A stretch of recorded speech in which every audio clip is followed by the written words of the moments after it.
জামায়াতের আমির সাহেব বলেছেন যে আন্দোলন শুরু হয়ে গেছে। তো এখন আপনারা দলে দলে রেডি হন আবার আন্দোলনে ঝাঁপায় পড়ার জন্য। তো যদিও উনি প্রকাশ্যে বলেছেন যে বিএনপি জুলাইয়ের বিরুদ্ধে যাচ্ছে, তার মানে ওদের বিরুদ্ধে আন্দোলনে ঝাঁপায় পড়তে হবে। তবে ওখানে আরও একটা গূঢ় রহস্য আছে। সেটা হচ্ছে সম্প্রতি একটা অর্ডিন্যান্স পাশ করা হয়েছে সেই ইউনূসের আমলেরই। সেটা হচ্ছে মুক্তিযুদ্ধ ও মুক্তিযোদ্ধা বিষয়ক।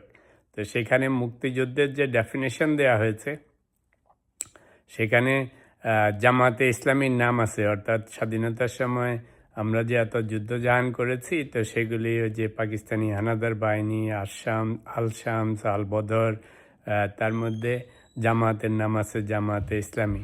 তো এটা ওনাদের পছন্দ হয় নাই। ওনারা সংসদে বলেছিলেন যে জামাতে ইসলামীর নামটা যেন সেই ডেফিনেশন থেকে বাদ দিয়ে দেয়। তো সেটা তো আর সম্ভব না। সেই আমলের যত পেপার কাটিং খুঁজে বের করবেন সেখানে জামাতে ইসলামীর নাম ছিল। গোলাম আজম নিজে ডাইরেক্ট ডাক দিয়েছেন। তো সেই ইতিহাস তো আর চেঞ্জ হবে না। তা এখন জামাতে ইসলামীর নাম আছে, এটা আগে থেকেই ছিল, কিন্তু এটার একটা সিগনিফিকেন্স হচ্ছে আবার ওই যে শেখ হাসিনার আমলে জামাতে ইসলামীকে ব্যান্ড করে দিয়েছিল।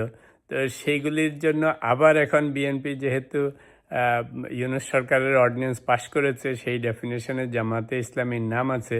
তো বুঝতেই পারতেছেন সেই রাজাকার খ্যাত দেশবিরোধী খ্যাত জামাতে ইসলামী তো ওখানে রয়েই গেল।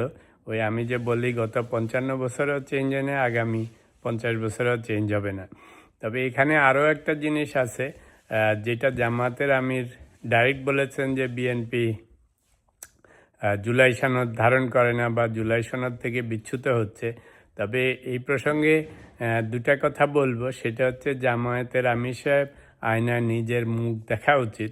জুলাই সনদে একটা কথা লেখা ছিল যে এই জুলাই সনদ সাইন করার পরপর যে ইলেকশনটা হবে সেই ইলেকশনে প্রতিটা রাজনৈতিক দলকে মিনিমাম 5% মহিলাদেরকে নমিনেশন দিতে হবে। তা আমার আগের একটা ভিডিওতে আপনাদেরকে দেখিয়েছিলাম জামাত দিয়েছে 0%। তো দেখেন এই প্রথমেই কারা ভঙ্গ করেছে? জামাত ভঙ্গ করেছে। বিএনপি এনসিপি কিছু দিয়েছে, কেউই 5% যায় নাই ফুল, কিন্তু জামাত দিয়েছে 0%। তো ওনারা দেখেন কি পরিমাণ জুলাই সনদ ধারণ করেন। তারপর জুলাই সনদে একটা প্রভিশন আছে, প্রধানমন্ত্রী দুবারের বেশি হইতে পারবেন না, প্রধানমন্ত্রী দলের প্রধান এবং সরকারের প্রধান হতে পারবেন না একসাথে। তো সেটার একটা ইমপ্লাইড হচ্ছে যে প্রতিটা লিডারের টাইম লিমিটকে লিমিট করে দেয়া। জামায়াতের আমির সাহেব, আমি আরেকটা ভিডিওতে বলেছিলাম যে ওনার এখন 3rd টার্ম চলতেছে। জামায়াতে 3 বছর 3 বছর করে যাওয়ার নিয়ম আছে। ওনার 3, 3, 6 যে 7 পার হয়ে যাচ্ছে এখন। উনি অস্থায়ী ছিলেন আগের লিডারকে, যখন যে বিচার টিচার হয়ে গেছে ওনাকে অস্থায়ী বানানো হয়েছিল, সেখান থেকে স্থায়ী করা হয়েছে। তো উনি সেটা মানেন, একটু জুলাই সনদ ধারণ করেন, দলের মধ্যে একটা নির্বাচন করেন। বলে না চ্যারিটি বিগিনস অ্যাট হোম। আপনার তো এটাই বলা উচিত যে আমার 3rd টার্ম চলতেছে, আমি আর থাকবো না, এবার অন্য কেউ আসো। 2 টার্মে ওই যে জুলাই সনদ মানেন, তারপর ইলেকশনে তো মানেন নাই, একটা মহিলাকেও নমিনেশন দেন নাই। তো জুলাই সনদ কনভিনিয়েন্টলি মানলে তো হবে না।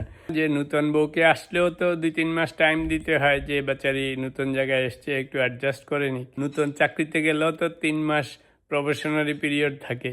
তো একটুখানি ধৈর্য ধারণ করেন, শান্তিতে থাকেন একটু, আমাদেরকেও একটু শান্তিতে থাকতে দেন। জনগণ বহু বছর পর একটা গণতন্ত্রের সৃষ্টি হয়েছে, নতুন বিয়ে হয়েছে, নতুন বউ এসছে ঘরে, ছেলে বউকে একটু শান্তিতে থাকতে দেন কিছুদিন, তারপরে শাশুড়ির মতো বিহেভ করেন। প্রথম দিন থেকেই শাশুড়ি যদি ঝান্ডা হাতে নামেন তাহলে কেমন করে হবে?